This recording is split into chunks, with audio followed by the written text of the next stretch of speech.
Iran और America के बीच दूसरे दौर की बातचीत के 24 घंटे पहले तक तनाव बना हुआ है। अमेरिका ईरान को अपनी शर्तों में कोई ढील देने को तैयार नहीं है, तो ईरानी लीडरशिप को अमेरिका की मंशा पर ही संदेह है। तो फिर ऐसे माहौल में कैसे होगी कामयाब बातचीत? अगर बातचीत नहीं हुई या अगर कोई और किसी अंजाम तक नहीं पहुंचा तो मिडिल ईस्ट में क्या छिड़ेगी महाजंग? समझिए इस रिपोर्ट से।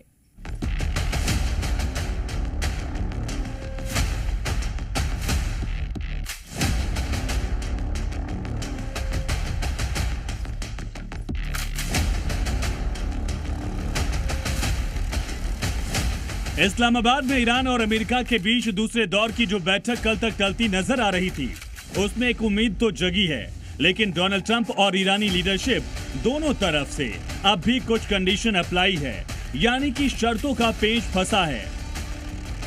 इसीलिए अगले 24 घंटे ईरान और पूरे मिडिल ईस्ट के लिए बहुत निर्णायक होने वाले हैं। ट्रंप पहले ही चेता चुके हैं कि बुधवार को सीजफायर की डेडलाइन बिना समझौते के खत्म तो समझिए सब खत्म है। ईरान के साथ सीजफायर बुधवार शाम खत्म हो जाएगा। अगर उससे पहले कोई समझौता नहीं हो पाता है तो संघर्ष विराम को आगे बढ़ाए जाने की संभावना बहुत कम है।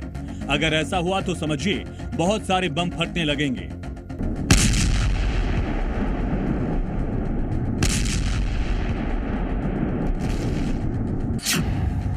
ईरान और अमेरिका के बीच नया गतिरोध 20 अप्रैल को शुरू हुआ, जब अमेरिकी नौसेना ने ईरान का कार्गो शिप अपने कब्जे में ले लिया। ईरान ने फौरन इसे समुद्री डकैती करार दिया और बातचीत से पहले हॉर्मुज की नाकेबंदी हटाने की मांग कर डाली। पहले तो ट्रंप ने अपने मध्यस्थों के जरिए नाकेबंदी हटाने पर विचार करने की बात कही, लेकिन अगले ही पल ट्रंप ने नई शर्त रख दी।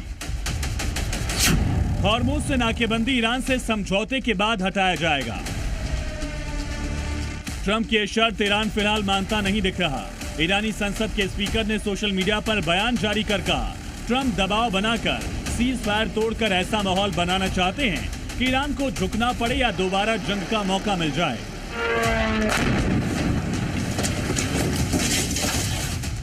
गालिबाफ ने साफ कहा कि ईरान ट्रंप की ऐसी किसी धमकी या दबाव में बातचीत नहीं करेगा। 2 हफ्ते के सीज फायर में ईरान भी जंग की तैयारी कर चुका है। गालिबाफ ने कहा,